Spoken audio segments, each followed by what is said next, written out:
পাওয়ার টেকনোলজির সপ্তম পর্বের সকল শিক্ষার্থীকে শুভেচ্ছা ও স্বাগতম। আমাদের আজকের বিষয় অটো ইলেকট্রিসিটি অ্যান্ড ইলেকট্রনিক্স 67171। প্রিয় শিক্ষার্থী, প্রথম ক্লাসে আমরা ব্যাটারি নিয়ে কথা বলেছিলাম,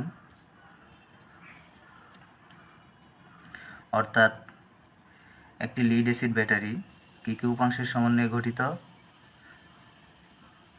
যন্ত্রাংশের বর্ণনা চিত্রসহ কথা বলেছিলাম। আজকে আবারও ব্যাটারি নিয়ে কিছু কথা বলবো, অর্থাৎ একটা লিড অ্যাসিড ব্যাটারির উপাংশসমূহ কী কী, অথবা electrolyte, sulphation, battery capacity, separator, প্রতি সেলে ভোল্টেজের সংখ্যা, এগুলো নিয়ে আবার কিছু কথা বলবো।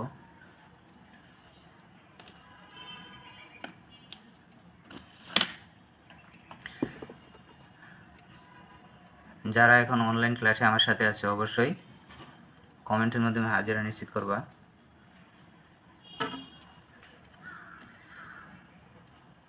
এটা একটা লিড অ্যাসিড ব্যাটারি। একটা লিড অ্যাসিড ব্যাটারির উপাংশসমূহ কী কী প্রথমত আলোচনা করব, তারপর electrolyte, topping up, sulphation, battery capacity, separator, প্রতি সেলে ভোল্টেজ, বিষয়গুলো নিয়ে কথা বলবো। তো একটা নর্মাল ব্যাটারির দুই পাশে যে দুইটা পোস্ট থাকে, এটারে বলা হয় টার্মিনাল পোস্ট। এটা আর এটা সোর্সের সাথে সংযুক্ত করার জন্য টার্মিনাল পোস্ট প্রয়োজন, অথবা ব্যাটারি চার্জার এর সাথে সংযুক্ত করার জন্য টার্মিনাল পোস্ট প্রয়োজন। তো এই যে কালো দুইটা অংশ দেখা যায়, ওই কালো দুইটা অংশ হয়েছে কি টার্মিনাল পোস্ট। তারপর প্রতি সেলের উপরে দেখো গোল চিহ্নগুলো যে আছে, ওইগুলোর বলা হয় ব্যান্ড প্লাগ। ব্যান্ড প্লাগ আমাদের ইলেকট্রোলাইট ব্যাটারির ভিতরে প্রবেশ করানোর জন্য এই ব্যান্ড প্লাগগুলো ওপেন করে ইলেকট্রোলাইট ভিতরে দেওয়া হয়। আর এই ব্যান্ড প্লাগে ছোট ছোট উপরে ছিদ্র থাকে, ভিতরে যখন রিঅ্যাকশন শুরু হয় তখন এক ধরনের গ্যাস সৃষ্টি হয়। এই গ্যাসগুলো বের হওয়ার জন্য এই ব্যান্ড প্লাগে ছোট ছোট ছিদ্র থাকে। তো তার প্রথমত দেখলাম টার্মিনাল পোস্ট, পরে দেখলাম ব্যান্ড প্লাগ, তারপর হলো এগুলো হলো এক একটা সেল, 1 2 3 4 এভাবে যতগুলো সেল থাকবো তার দ্বিগুণ হবে ভোল্টেজের সংখ্যা।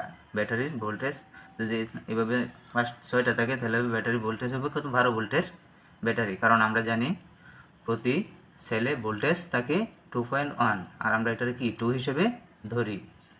তাহলে এক সেলে যদি 2 থাকে তো 6টা থাকলে হবে কি 6 × 2 মানে 12 ভোল্টের ব্যাটারি। আবার আমরা যদি দেখি এভাবে 1 2 3 4 5 এভাবে যদি 12টা সেল থাকে তাহলে প্রতি সেলে ভোল্টেজ যেহেতু 2, তো 12 × 2 = 24, মানে 24 ভোল্টের ব্যাটারি। তার মানে সেলের সংখ্যা দেখে আমরা ব্যাটারির ভোল্টেজ কত ভোল্ট সেটা আমরা বলতে পারি। টার্মিনাল পোস্ট, ব্যান্ড প্লাগ, এগুলো হলো সেল। আর একটা সেলের ভিতর কি কি থাকে, একটা সেলে প্রথম আমাদের কথা ছিল প্রতি সেলে ভোল্টেজের সংখ্যা কত, প্রতি সেলে ভোল্টেজের সংখ্যা 2.1 অথবা 2। পরীক্ষায় আসতে পারে একটি ব্যাটারির অথবা লিড অ্যাসিড ব্যাটারির প্রতি সেলে ভোল্টেজের সংখ্যা কত, অথবা ভাইবা বোর্ডেও আসতে পারে।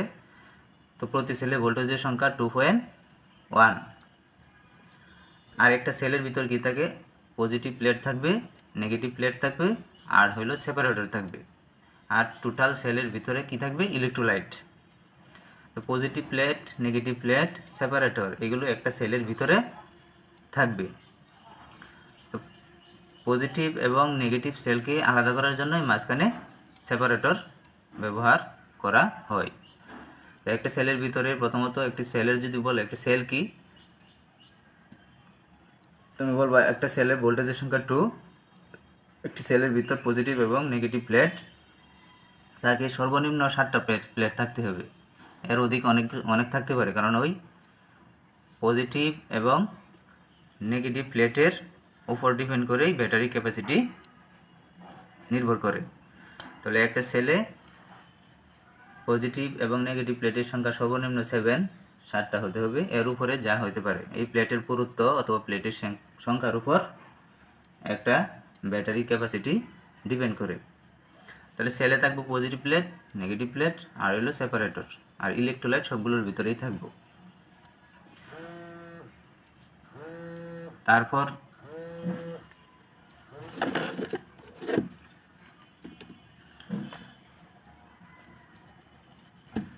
দেখো সেল কানেক্টর, একটা সেলের সাথে আরেকটা সেল, এই যে প্লাসের সাথে মাইনাস, প্লাসের সাথে মাইনাস, এভাবে একটা সেলের সাথে আরেকটা সেল সংযুক্ত করার জন্য যে উপাংশটা ব্যবহার করে সেটার বলা হয় কি সেল কানেক্টর। এটা অথবা এগুলো হলো সেল কানেক্টর। যদি বলে সেল কানেক্টর কি পরীক্ষায়, তাহলে বলতে হবে কি একাধিক সেলকে সংযুক্ত করার জন্য সেল কানেক্টর ব্যবহার করা হয়। আর টোটাল ওই চারপাশে যে অংশটা দেখতেছি ওইটার বলা হয় ব্যাটারি কেস। ওই ব্যাটারি কেসের ভিতরেই সবগুলো কি করা হয়, আবদ্ধ থাকে। তো ওইটা বাইরের যে অংশটা দেখা যায় সাদা, ওইটার বলা হয় ব্যাটারি কেস। তাহলে আমরা যেগুলো দেখলাম terminal post, band plug, cell connector, battery case আর হলো সেল। আর সেলের মাঝে ভিতরে কি থাকবো, সেলের ভিতরে থাকে হলো battery plate, positive plate, negative plate, আর দুটার মাঝে যেটা অবস্থান করবে সেটা বলা হয় সেপারেটর। আর এই যে কালো চিহ্নিত অথবা এটা যা আছে ওইগুলোর বলা হয় কি সেল।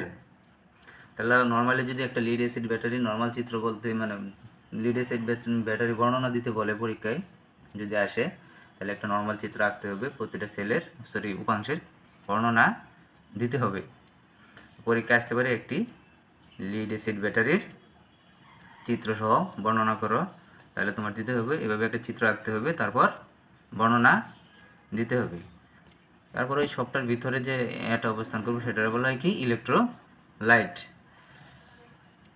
ইলেকট্রোলাইট হলো সালফিউরিক অ্যাসিড H2SO4 এবং পাতিত পানি মানে ডিস্টিল ওয়াটারের মিশ্রণ। এটা আমি গত ক্লাসে কথা বলেছিলাম। এতে 60% কি থাকে, ডিস্টিল ওয়াটার থাকে, আর পাতিত পানির পরিমাণ থাকে কত 60% পাতিত পানির পরিমাণ, আর 40% হইল সালফিউরিক অ্যাসিড। গত ক্লাসে এটা আলোচনা হয়েছিল। ব্যাটারি সালফেশন কি, ব্যাটারি ক্যাপাসিটি কি, এগুলো গত ক্লাসে আলোচনা হয়েছিল। ব্যাটারি ক্যাপাসিটি হলে একটা ব্যাটারি কি পরিমাণ বিদ্যুৎ সরবরাহ করতে সক্ষম, এটা বলা হয় ব্যাটারির ক্যাপাসিটি। একটি ব্যাটারি কি পরিমাণ বিদ্যুৎ সরবরাহ করতে সক্ষম, এটা বলা হয় ব্যাটারির ক্যাপাসিটি। সালফেশন কি,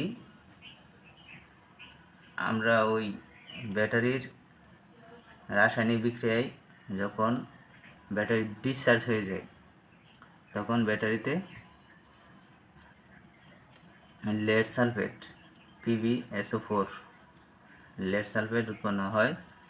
এই লেড সালফেট ব্যাটারির জন্য খুবই ক্ষতিকর।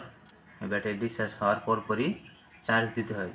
আর যদি একটা ব্যাটারি দীর্ঘদিন চার্জহীন অবস্থায় থাকে তখন এর ভিতরে PbSO4 মানে লেড সালফেট উৎপন্ন হয় এবং ব্যাটারি কার্যক্ষমতা নষ্ট হয়ে যায়। তাহলে পরীক্ষায় যদি আসে সালফেশন কি, তো প্রশ্নের উত্তরটা হবে এরকম, ব্যাটারির ভিতরে লেড সালফেট উৎপন্ন হওয়াকেই বলা হয় ব্যাটারি সালফেশন। এটা ব্যাটারির জন্য খুব ক্ষতিকর। তো গত ক্লাসে এগুলো নিয়ে আলোচনা করেছিলাম। আজকে আমার কথা শোনা যাচ্ছে কিনা একটু ক্লিয়ার করো সবাই।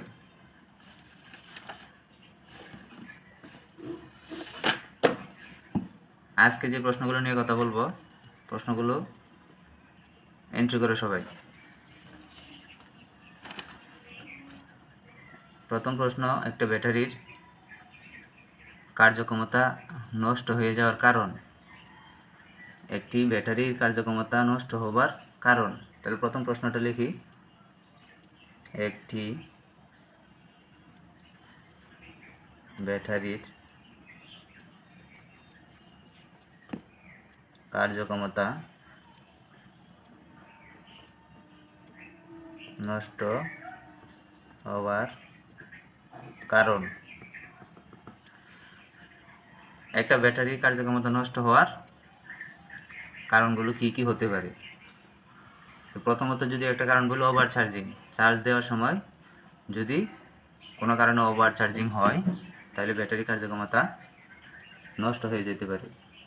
2 নম্বর একটু আগে বললাম সালফেশন, ব্যাটারির ভিতরে যদি কোনো কারণে লেড সালফেট PbSO4 ব্যাটারি যখন ডিসচার্জ হয় তখন এটা আস্তে আস্তে লেড সালফেটে পরিণত হয় ভিতরে স্পঞ্জি লেড। এই জন্যই যদি ব্যাটারির ভিতরে PbSO4 অর্থাৎ লেড সালফেটে পরিণত হয়, অথবা এটারে তোমরা লেড সালফেট মনে না থাকলে বলতে পারো যদি ব্যাটারির ভিতরে সালফেশন হয় তখন ব্যাটারি কার্যক্ষমতা কী হয়ে যায়? নষ্ট হয়ে যায়। প্রথমত বললাম একটা ব্যাটারি ওভার চার্জিংয়ের কারণে ব্যাটারি কার্যক্ষমতা নষ্ট হয়ে যেতে পারে। 2 নম্বর মানে 2 নম্বর ছিল যদি ব্যাটারির ভিতরে সালফেশন হয় তাহলেও ব্যাটারি কার্যক্ষমতা নষ্ট হয়ে যেতে পারে। 3 নম্বর কুইক চার্জিং, ব্যাটারি চার্জিং 2 প্রকার, একটা হলো স্লো চার্জিং আর একটা হলো কুইক চার্জিং। তো কুইক চার্জ দিলে ব্যাটারির জন্য খুব ক্ষতিকর। কুইক চার্জের কারণে একটা ব্যাটারির আয়ুষ্কাল কমে যায়, অথবা কার্যক্ষমতা নষ্ট হওয়ার একটা পসিবিলিটি থাকে। ফাইনালি যদি বলি একটা ব্যাটারির ভিতরে যদি কোনো কারণে শর্ট সার্কিট হয় অথবা ব্যাটারিতে যদি কোনো কারণে শর্ট সার্কিট হয় তাহলেও ব্যাটারি কার্যক্ষমতা নষ্ট হয়ে যাওয়ার একটা সম্ভাবনা থাকে। যদি পরীক্ষায় আসে এটা সংক্ষিপ্ত প্রশ্নের মাঝে আসবে, একটা ব্যাটারির কার্যক্ষমতা নষ্ট হওয়ার কারণসমূহ কী কী। প্রথমত কারণ, একটা ব্যাটারি নষ্ট হওয়ার প্রথম কারণ ছিল ওভার চার্জিং, 2 নম্বর ছিল সালফেশন, 3 নম্বর কুইক চার্জ, আর 4 নম্বর হলো যদি শর্ট সার্কিট হয় তাহলে একটা ব্যাটারির কার্যক্ষমতা নষ্ট হওয়ার পসিবিলিটি থাকে। তো পরীক্ষায় যদি আসে কারণ একটা ব্যাটারি কার্যক্ষমতা নষ্ট হওয়ার কারণ, তোমরা ওই 4-5টা টপিকস অবশ্যই সুন্দর করে উল্লেখ করে দিতে হবে। দ্বিতীয় যে প্রশ্নটা নিয়ে কথা বলবো, একটা ব্যাটারি সার্ভিসিং প্রক্রিয়া। ব্যাটারি সার্ভিসিং কী কী পদ্ধতিতে অথবা কীভাবে করা হয়? ব্যাটারি সার্ভিসিং পরীক্ষা আসবে একটা ব্যাটারি সার্ভিসিংয়ের ধারাবাহিক অথবা প্রক্রিয়াগুলো অথবা ধাপগুলো উল্লেখ করো। তো ব্যাটারি প্রশ্নটা লেখো, ব্যাটারি সার্ভিসিং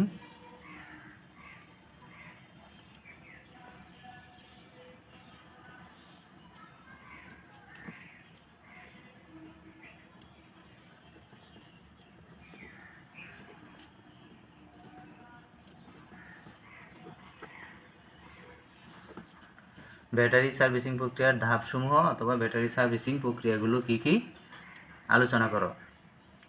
ব্যাটারি সার্ভিসিং প্রক্রিয়াগুলো কি কি আলোচনা করো।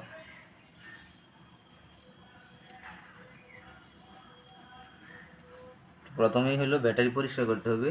ব্যাটারির যে বাইরে ময়লা জমতে পারে, ব্যাটারি টার্মিনাল যে পোস্টগুলো আছে পোস্টগুলোতে ময়লা জমতে পারে, ব্যাটারি ব্যান্ড প্লাগের যে ছিদ্রগুলো আছে এগুলো বন্ধ হয়ে যেতে পারে। তো ওইগুলো আমাদের কী করতে হবে? পরিষ্কার করতে হবে। এই জন্য ব্যাটারি সার্ভিসিং প্রক্রিয়ার প্রথম কাজ হলো কি ব্যাটারি পরিষ্কারকরণ। ব্যাটারি সার্ভিসিং প্রক্রিয়ার প্রথম কাজ হলো কি ব্যাটারি পরিষ্কারকরণ। আর ব্যাটারি পরিষ্কার বলতে বোঝাচ্ছি ব্যাটারির বাইরের অংশ পরিষ্কার করতে হবে, টার্মিনাল পোস্টগুলো যদি কার্বন জমে ওইগুলো পরিষ্কার করতে হবে, অথবা ময়লা জমলে পরিষ্কার করতে হবে, ব্যান্ড প্লাগগুলো পরিষ্কার করতে হবে, ওইগুলো হলো কি ব্যাটারি পরিষ্কারকরণ। 2 নম্বরে আছে কি ব্যাটারি টেস্ট করা। ব্যাটারি টেস্ট করতে হবে, মানে হাইড্রোমিটারের সাহায্যে আমরা ব্যাটারি কি চার্জিং অবস্থায় আছে কিনা, ডিসচার্জিং অবস্থায় আছে, হাই ডিসচার্জ মেথড আছে, একটা পদ্ধতি আছে, ওটার মাধ্যমে আমরা জানতে পারবো ব্যাটারি চার্জ অবস্থায় আছে নাকি ডিসচার্জ অবস্থায় আছে, অথবা ক্যাডমিয়াম টেস্টের মাধ্যমে জানতে পারি ব্যাটারি চার্জিং অবস্থা কীরকম। তার মানে ব্যাটারি টেস্ট করতে হবে, ব্যাটারির চার্জিং অবস্থা কীরকম ওটা পরীক্ষা করতে হবে। একটা ব্যাটারি যদি দীর্ঘদিন ডিসচার্জ অবস্থায় থাকে তাহলে ব্যাটারিটা কি ডাউন হয়ে যায় অথবা নষ্ট হওয়ার একটা পসিবিলিটি থাকে। এজন্য নির্ধারিত সময় পর পর ব্যাটারি টেস্ট করার প্রয়োজন হয়। হাইড্রোমিটারের সাহায্যে আমরা ব্যাটারি টেস্ট করতে পারি, যেমন প্রতি সেলে আমরা কি ইলেকট্রোলাইটের মাত্রা দেখি, ঠিক আছে। প্রতি সেলে ইলেকট্রোলাইটের মাত্রা যদি ভেরিয়েশন হয় 0.25-এর যদি উপরে হয়, এটা পরে কথা বলতেছি, তাহলে দেখা যাব সেলের পার্থক্য, সেলে কোনো প্রবলেম আছে অথবা ব্যাটারি এটা কী করতে হবে, পরিবর্তন করতে হবে। তো ব্যাটারি টেস্ট করতে হবে, প্রথমে হলো ব্যাটারি পরিষ্কারকরণ, দ্বিতীয়ত ছিল ব্যাটারি টেস্টিং, 3 নম্বর হলো ব্যাটারি চার্জ। ব্যাটারি চার্জ নির্ধারিত সময় পর ব্যাটারি চার্জ দিতে হবে, এটা হলো ব্যাটারি সার্ভিসিং প্রক্রিয়ার একটা অংশ। ব্যাটারি চার্জ দিতে হবে। ব্যাটারি রিপেয়ার, যদি কোনো কারণে ব্যাটারি কোনো প্রবলেম দেখা দেয় তাহলে ওই ব্যাটারি কী করতে হবে, রিপেয়ার করতে হবে, এটা হলো ব্যাটারি সার্ভিসিং প্রক্রিয়ার একটা অংশ। ফাইনালি যেটা আছে ব্যাটারি রক্ষণাবেক্ষণ, ব্যাটারি সার্ভিসিং কার্যের মাধ্যমে ব্যাটারির রক্ষণাবেক্ষণ কার্যক্রম সম্পন্ন করতে হবে। যদি আসে ব্যাটারি সার্ভিসিং প্রক্রিয়াগুলো আলোচনা করো, তাহলে ব্যাটারি সার্ভিসিং প্রক্রিয়ার যে ধাপগুলো অথবা যে স্টেপগুলো আছে এগুলো তোমার উল্লেখ করতে হবে।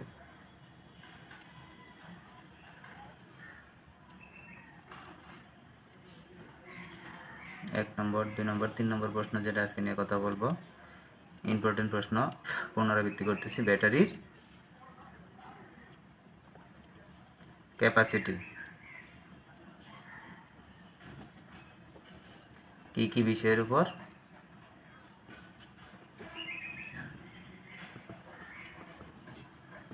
নির্ভর করে?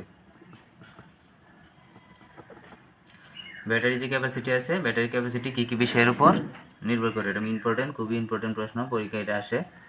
তো ব্যাটারি ক্যাপাসিটির সংজ্ঞা এর আগে আমরা পড়ছি, একটা ব্যাটারি বিদ্যুৎ শক্তি উৎপাদনের ক্ষমতাকেই বলা হয় ব্যাটারি ক্যাপাসিটি, অর্থাৎ কী পরিমাণ বিদ্যুৎ উৎপন্ন করতে পারে ওটা বলা হয় কি ব্যাটারির ক্যাপাসিটি। তো ব্যাটারি ক্যাপাসিটি কী কী বিষয়ের উপর নির্ভর করে? তো প্রথমত আমি বলেছিলাম ওই দিন প্লেটের সংখ্যা, একটা সেলে যে প্লেট থাকে, পজিটিভ প্লেট, নেগেটিভ প্লেট, ওই প্লেটের সংখ্যা যত বেশি হয় ওই ব্যাটারির ক্যাপাসিটি তত বেশি হয়। তো প্লেটের সংখ্যার উপর ব্যাটারির ক্যাপাসিটি নির্ভর করে। 2 নম্বর যদি বলি, ব্যাটারিতে আমরা ওই সেলের ভিতরে যে প্লেটগুলো থাকে ওই প্লেটগুলোর পুরুত্ব, সেলের ভিতরে যে প্লেটগুলো থাকে প্লেটগুলোর পুরুত্বের উপর ব্যাটারি ক্যাপাসিটি ডিপেন্ড করে।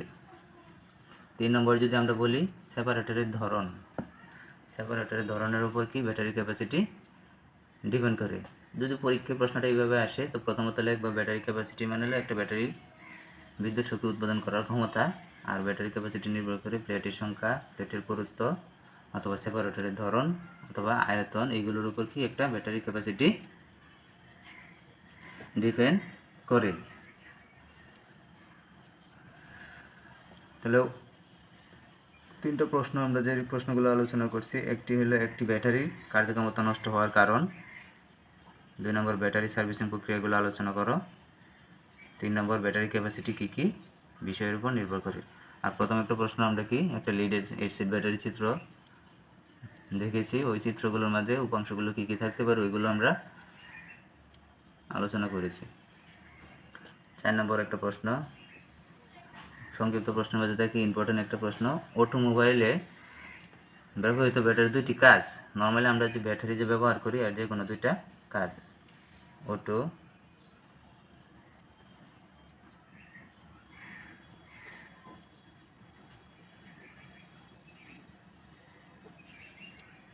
অটোমোবাইলে ব্যবহৃত ব্যাটারির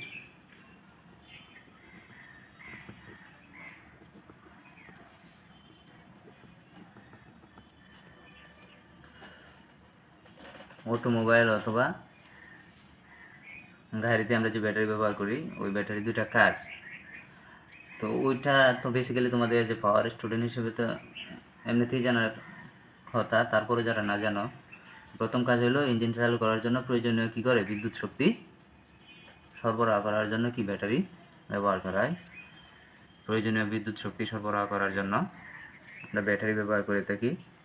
অটোমোবাইলে ব্যবহৃত ব্যাটারির দুইটা কাজের মাঝে এক নম্বর হলো কি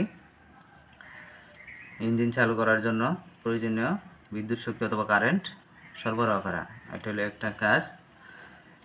2 নম্বর, অটোমোবাইলে যে ইলেকট্রিক্যাল সিস্টেমটা আছে ওই ইলেকট্রিক্যাল সিস্টেমে ভোল্টেজ নিয়ন্ত্রণ করার জন্য আমরা ব্যাটারি ব্যবহার করে থাকি। অটোমোবাইলে ইলেকট্রিক্যাল যে সিস্টেম আছে যেমন লাইটিং সিস্টেম, হর্ন সিস্টেম অথবা যে ইলেকট্রিক্যাল সিস্টেমগুলো আছে ওই সিস্টেমগুলো ভোল্টেজ নিয়ন্ত্রণ করার জন্য কী করা হয়, ব্যাটারি প্রয়োজন হয়। তো পরীক্ষায় যদি আসে অটোমোবাইলে ব্যবহৃত ব্যাটারি দুইটি কাজ, তাহলে প্রথমত বলবা ইঞ্জিন চালু করার জন্য প্রয়োজনীয় কারেন্ট সরবরাহ করে। 2 নম্বর হলো ইলেকট্রিক্যাল সিস্টেমের ভোল্টেজ নিয়ন্ত্রণ করার জন্য ব্যাটারি ব্যবহার করা হয়।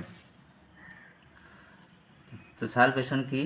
সালভেশন আমি একটু আগে কথা বলছি, যদি কোনো কারণে, তো ওই সালভেশনের বিষয়টা ছিল ওই রকম, ওই দিন যে আমি সালভেশনের দেখাইলাম, বিক্রয়গুলো দেখাইলাম, দেখো আমি একটু আবার বিক্রিয়াগুলো আলোচনা করি। ডিসচার্জের সময় আমাদের কিসের বিক্রিয়া ছিল? ডিসচার্জ বিক্রিয়াটা ওই রকম ছিল, এই জায়গায় দেখা গেছে লেড পারক্সাইড, তারপর হলো স্পঞ্জি লেড যেটা বলা হয় সালফিউরিক অ্যাসিড H2SO4। এটা থেকে উৎপন্ন হয় কি, আমি বলছি ডিসচার্জের সময় কি উৎপন্ন হয়, PbSO4। PbSO4 এর সাথে কি সমর্থ তোমরা দিতে পারো সামনে 2 অথবা দিতে পারো, আর পানি উৎপন্ন হয় H2O। এই জায়গায় যদি 2 দেই তাহলে ওই জায়গায় আমাদের দিতে হবে এটা 2 2 4, এই জায়গায় একটা দিতে হবে। দেখো ডিসচার্জ আমার এটা লেখার কারণ হলো ডিসচার্জ এখন হলো ব্যাটারি রাসায়নিক বিক্রিয়াগুলো আমি দেখাইতেছি। ডিসচার্জ অবস্থায় কি হয়, ডিসচার্জ অবস্থায় আমাদের ব্যাটারিতে কি সৃষ্টি হয়েছে, লেড সালফেট, আর এটারে বলা হয় কি সালফেশন। ডিসচার্জ হয়ে গেলে ব্যাটারির ভিতরে কি উৎপন্ন হয়, সালফেশন অর্থাৎ লেড সালফেট উৎপন্ন হয়। এটা যদি যদি কোনো কারণে ব্যাটারি ডিসচার্জ হয়, এই ব্যাটারিকে কী করতে হবে, পুনরায় চার্জ দিয়ে কী করতে হইব, লেড পার অক্সাইডে পরিণত করতে হবে, লেড পার অক্সাইডে পরিণত করতে হবে।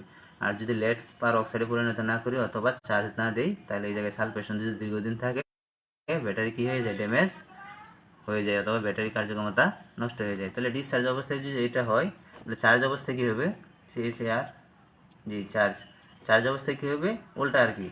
তাহলে এই জায়গায় PbSO4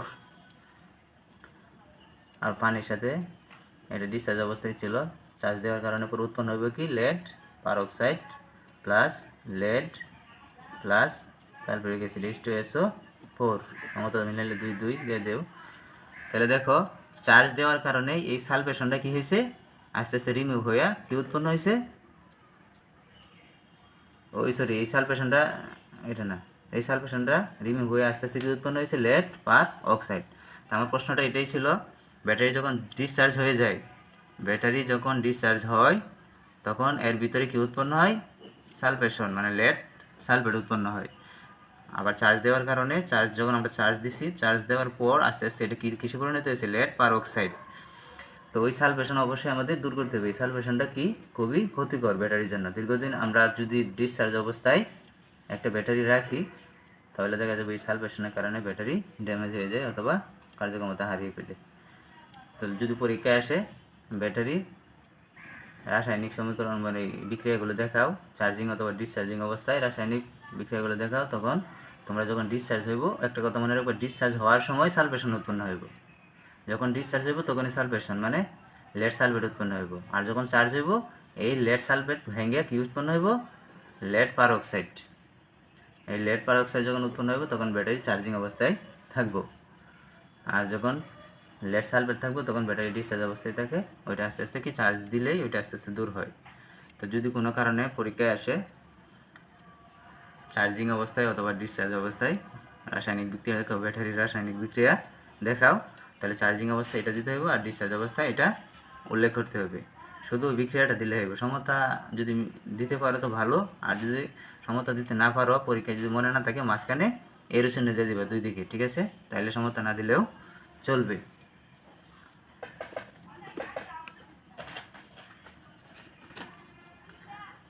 এখন দ্বিতীয় চ্যাপ্টার নিয়ে একটি, প্রথম চ্যাপ্টারে যে আলোচনাগুলো হয়েছে ব্যাটারি নিয়ে কথা বলা হয়েছে। এর আগেও আমরা যে প্রশ্নগুলো নিয়ে কথা বলেছি ওইগুলো আজকে সবগুলো আর আলোচনা করি নাই। এর আগে ব্যাটারি ক্যাপাসিটি ছিল, ব্যাটারি কি, ওইগুলো আমরা আলোচনা করেছি। ব্যাটারি হলো কি একাধিক সেলের সমষ্টি। সেল কি? একটা সেলে একাধিক প্লেট থাকে, পজিটিভ নেগেটিভ প্লেট।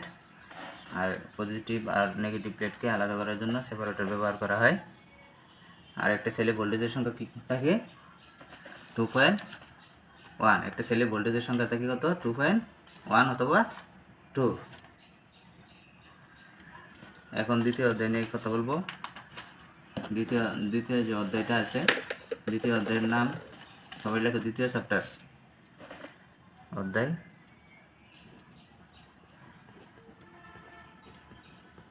2।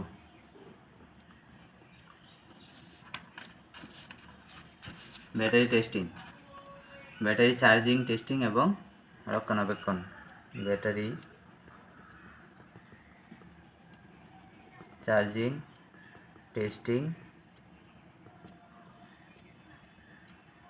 এবং রক্ষণাবেক্ষণ।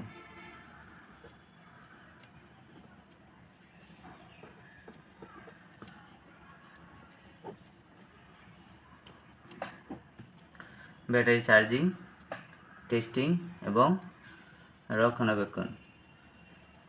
ব্যাটারি টেস্টিং পদ্ধতি বিভিন্ন প্রকার। ব্যাটারি টেস্টিং পদ্ধতি প্রথমত আমরা যেটা জানি, হাইড্রোমিটারের সাহায্যে আমরা ব্যাটারি টেস্ট করতে পারি। তাছাড়াও আছে কেডমিয়াম টেস্ট আছে, হাই ডিসচার্জ টেস্ট পদ্ধতি আছে। তো অনেকগুলো পদ্ধতি আছে। লাইট লোড টেস্ট আছে, ওপেন সার্কিট ভোল্টেজ টেস্ট আছে। তো ওইগুলো আমরা একটা একটা কথা বলবো আর ওইটা নিয়ে কী করবো, বিস্তারিত বর্ণনা দেব। প্রথমত আমাদের কি আছে? হাইড্রোমিটার। হাইড্রোমিটারের সাহায্যে ব্যাটারি টেস্টিং পদ্ধতি। প্রশ্নটা হবে কি? হাইড্রো, HYDRO METE, হাইড্রোমিটার এর সাহায্যে ব্যাটারি টেস্টিং পদ্ধতি আলোচনা করো। হাইড্রোমিটারের সাহায্যে ব্যাটারি টেস্টিং পদ্ধতি আলোচনা করো। হাইড্রোমিটার নর্মালি দেখতে একটা ড্রপের মতন। তো হাইড্রোমিটারের ভিতরে একটা প্লট থাকে, আমি চিত্র এখন শো করতেছি। একটা প্লট থাকবে, এই প্লটের মাঝে দাগান্বিত থাকে, দাগ কাটা থাকে। তো এর ভিতরে যখন ইলেকট্রোলাইট প্রবেশ করে, ইলেকট্রোলাইটের ঘনত্বের উপর এই প্লটটা উপরে নিচে অবস্থান করে। তো ওই প্লটের দাগান্বিত যে অংশ বরাবর এই ইলেকট্রোলাইটের লেভেল অবস্থান করে, ওই জায়গায় দাগান্বিত যে সংখ্যাটা আছে এই সংখ্যা দেখে আমরা বলতে পারি হাইড্রোমিটারের আপেক্ষিক গুরুত্ব কত। আর হাইড্রোমিটারের আপেক্ষিক গুরুত্বর রেঞ্জ দেখে আমরা বলতে পারি এটা কি চার্জিং অবস্থায় আছে নাকি ডিসচার্জ অবস্থায় আছে। দেখো একটা নর্মাল হাইড্রোমিটারের চিত্র। এটা একটা হাইড্রোমিটার, দেখতে কি ড্রপের মতন। এটা একটা হাইড্রোমিটার, থেকে উপরে আছে রাবার বাল্ব। যেমন আমরা ড্রপে উপরে ছাপ দিয়ে বাচ্চাদের যে ওষুধ খাওয়ানোর জন্য যেটা ব্যবহার করা হয়, ভিতরে কি ওষুধ প্রবেশ করে। তো এটা উপরে আছে কি রাবার বাল্ব, এরপর আছে গ্লাস টিউব মানে বডি যেটা বলি, আর ভিতরে একটা আছে কি প্লট। এই প্লটের মাঝে কি থাকে? এভাবে ধাক্কাটা থাকে। দুইটা সিস্টেম আছে, একটা হলো ধাক্কাটা থাকে, আরেকটা সিস্টেম আছে কালার দেওয়া থাকে, যেমন লাল, সবুজ আর হলুদ। তারপর তো ধাক্কাটা থাকে যেটা, এটা নিয়ে কথা বলতেছি। আর এই ফ্রন্টে যেটা থাকে এটা রাবার টিউব। টোটাল যে এটা আছে এটা হলো একটা হাইড্রোমিটারের চিত্র। তো হাইড্রোমিটারে কী কী অংশ থাকে? একটা হাইড্রোমিটারে রাবার বাল্ব থাকবে, গ্লাস টিউব থাকবে, ফ্লোট থাকবে, তারপর হলো রাবার টিউব থাকবে। তাহলে ওই হাইড্রোমিটারটা আমাদের এই জায়গায় যদি একটা নর্মাল ব্যাটারি অঙ্কন করি,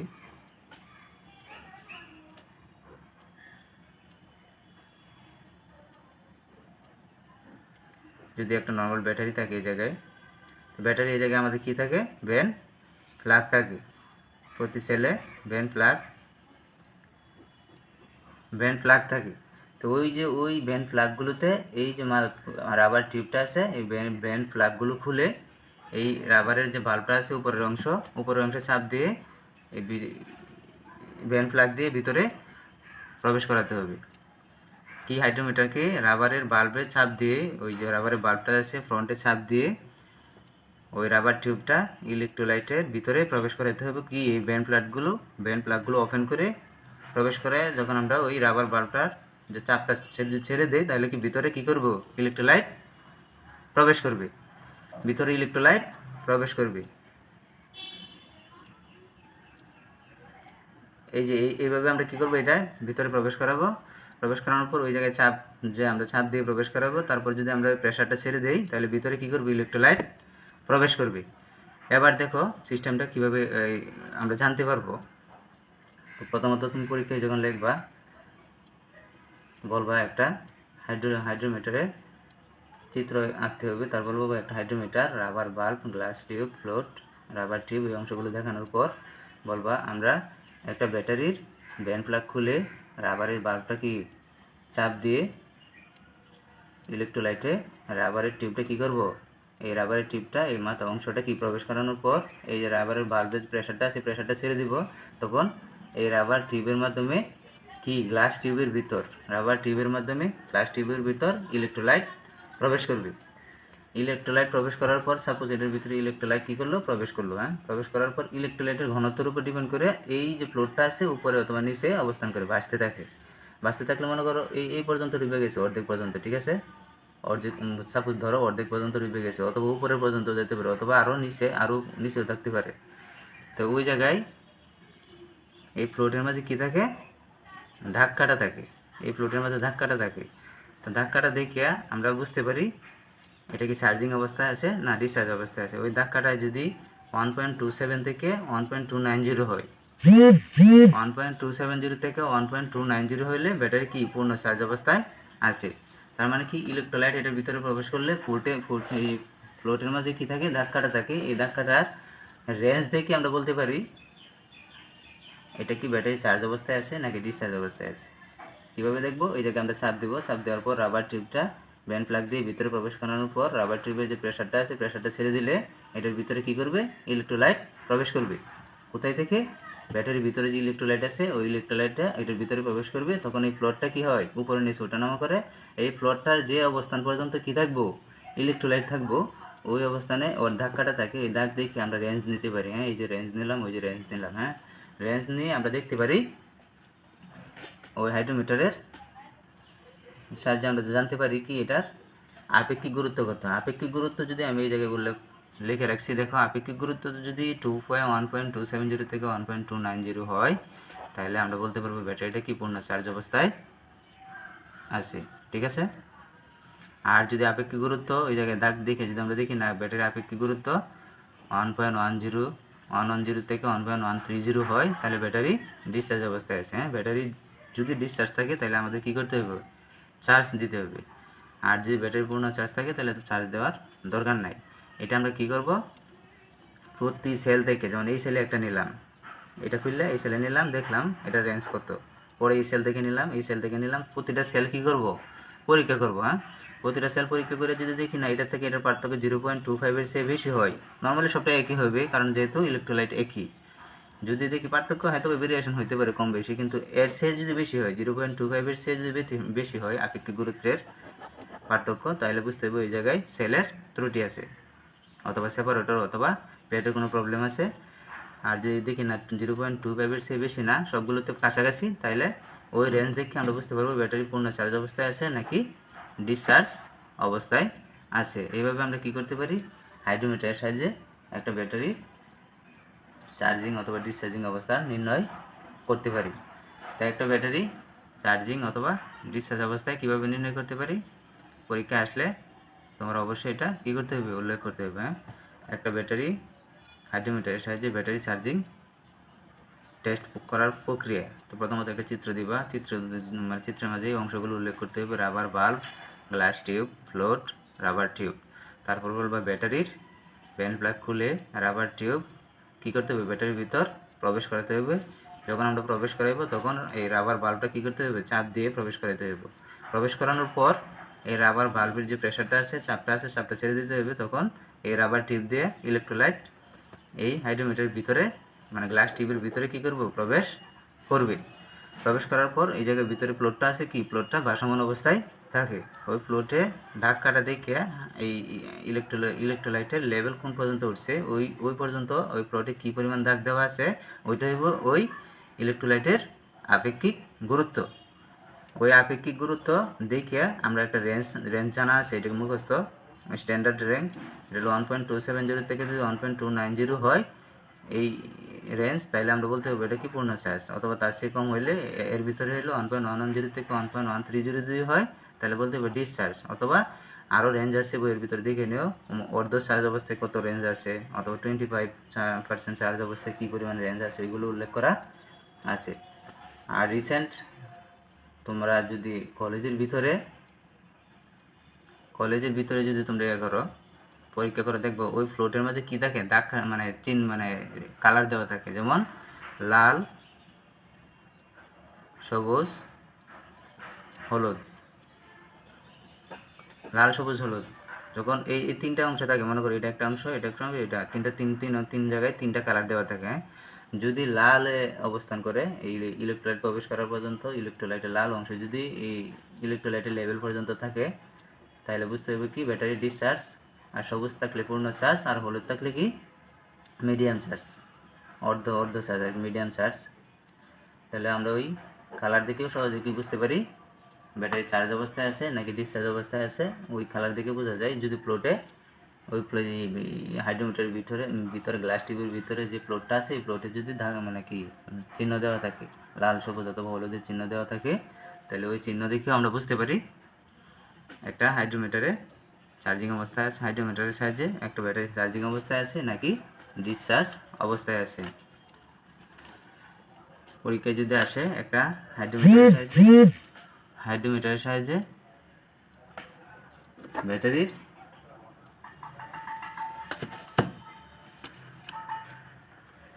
টেস্টিং পদ্ধতি। তারপর যদি আমরা এই চ্যাপ্টারে আরেকটা প্রশ্ন আলোচনা করি, এটা হলো হাই ডিসচার্জ টেস্ট পদ্ধতি। হাই ডিসচার্জ টেস্ট পদ্ধতি। 1 মিনিট, আমার একটু ফোন আসছে। হ্যালো, হ্যাঁ,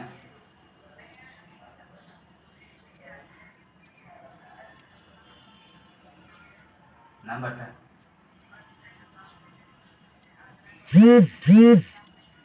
ও আচ্ছা আচ্ছা, শুনেন, আমার এই যে যদি আমি অনলাইন ক্লাস নিতেছি তো কয়েকদিন পরে দিতেছি। হ্যাঁ, আমি মোবাইলে অনলাইনে আছি।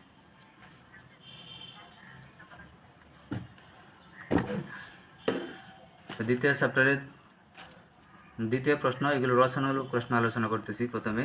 এটাই লাস্ট প্রশ্ন। হাই ডিসচার্জ টেস্ট পদ্ধতি। হাই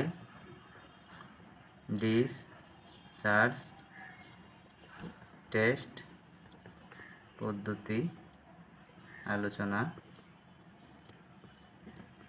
করো। Very important. High discharge test পদ্ধতি আলোচনা করো। প্রথমত হলো হাইড্রোমিটারের সাহায্যে কীভাবে আমরা ব্যাটারি টেস্ট করতে পারি, চার্জ অবস্থায় আছে কিনা, ডিসচার্জ অবস্থায় আছে। এখন হলো হাইড্রোমিটারের সাহায্যে হাই ডিসচার্জ টেস্ট পদ্ধতিতে আমরা কীভাবে বুঝতে পারবো একটা ব্যাটারি চার্জ অবস্থায় আছে কি নাকি ডিসচার্জ অবস্থায় আছে। আমরা জানি একটা ব্যাটারির মাঝে একটা ইঞ্জিনের সর্বোচ্চ পরিমাণ লোড গ্রহণ করা হলে স্টার্টিং সিস্টেমে। এটা হলো হাই ডিসচার্জ টেস্ট পদ্ধতির একটা চিত্র। হাই ডিসচার্জ টেস্ট পদ্ধতির একটা চিত্র।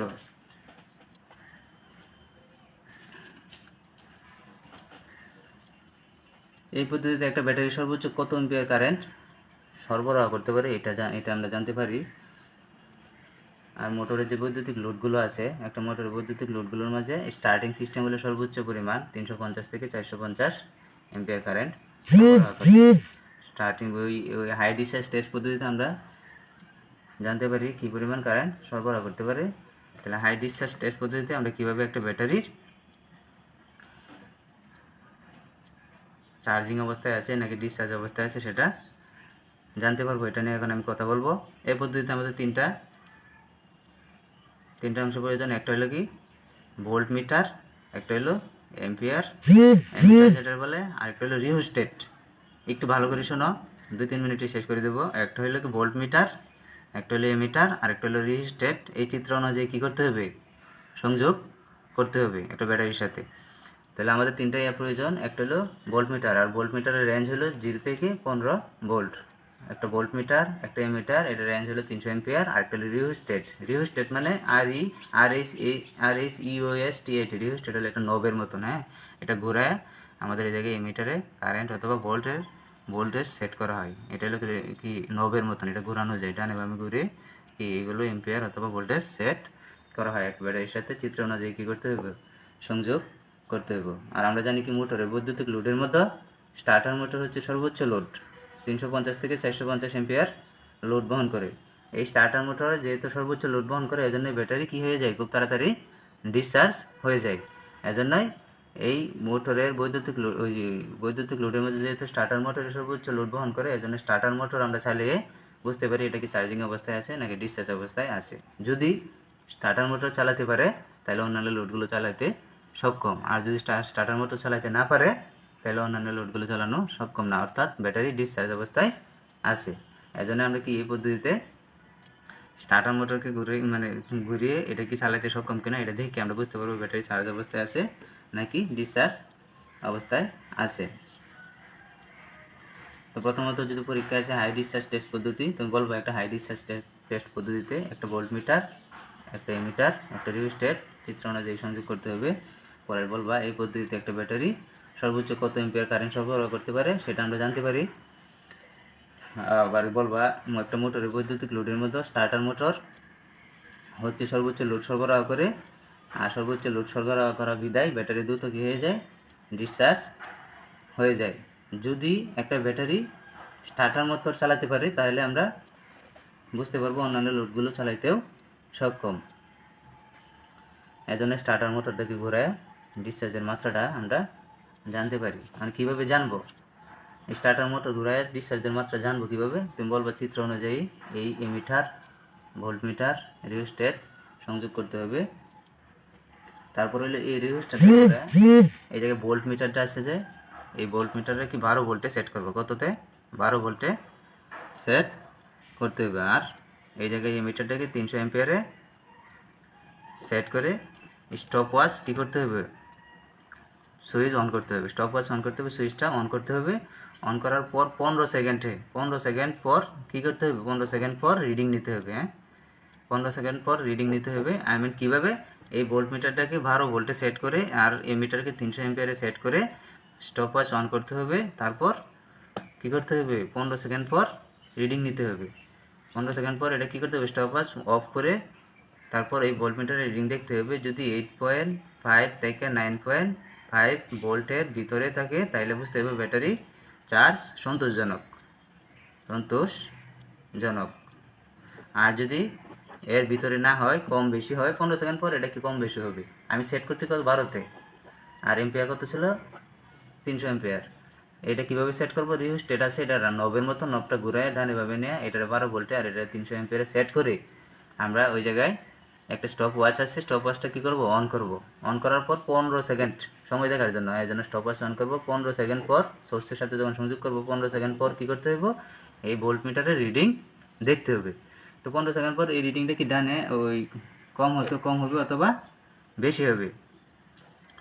তো ওই 15 সেকেন্ড পর যখন আমরা স্টপ ওয়াচ আবার বন্ধ করব তখন দেখা যাবে কি এর ভোল্টেজ শো করবো এই জায়গায়। যদি ভোল্টেজটা 8.5 থেকে 9.5 এর ভিতরে হয় তাহলে বুঝতে হবে কি এই ব্যাটারি চার্জ কি সন্তোষজনক। আর যদি এর ভিতরে না হয় আবার পরীক্ষা করতে হবে, চার্জ দিতে হবে। এইভাবে কি করতে হবে? আমরা একটা হাই ডিসচার্জ টেস্ট পদ্ধতিতে একটা ব্যাটারি চার্জিং অবস্থা জানতে পারি। তো পরীক্ষায় আজকে আমরা দ্বিতীয় সপ্তাহে দুইটা প্রশ্ন আলোচনা করছি, একটা হলো হাইড্রোমিটারের সাহায্যে ব্যাটারি টেস্টিং পদ্ধতি, আর একটা হলো কি হাই ডিসচার্জ টেস্ট পদ্ধতি। হাই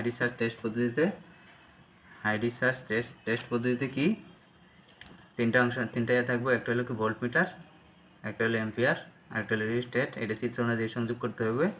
তারপর হলো এই ভোল্ট মিটারকে 12 ভোল্টে এবং এমিটারকে 300 অ্যাম্পিয়ারে সেট করে স্টপওয়াচ অন করতে হবে। অন করার 15 সেকেন্ড পর কী করতে হবে, এই ভোল্ট মিটার রিডিং নিতে হবে। এই রিডিং যদি 8.5 থেকে 9.5 ভিতরে হয় তাহলে বুঝতে হবে ব্যাটারি কি চার্জ সন্তোষজনক, আর যদি এর ভিতরে না হয় তাহলে ব্যাটারি চার্জ সন্তোষজনক নয়। এইভাবে আমরা একটি হাই ডিসচার্জ টেস্ট পদ্ধতিতে কি ব্যাটারির চার্জিং অবস্থা জানতে পারি। আজকে এই পর্যন্তই। সবাই ভালো থাকো। আল্লাহ হাফেজ।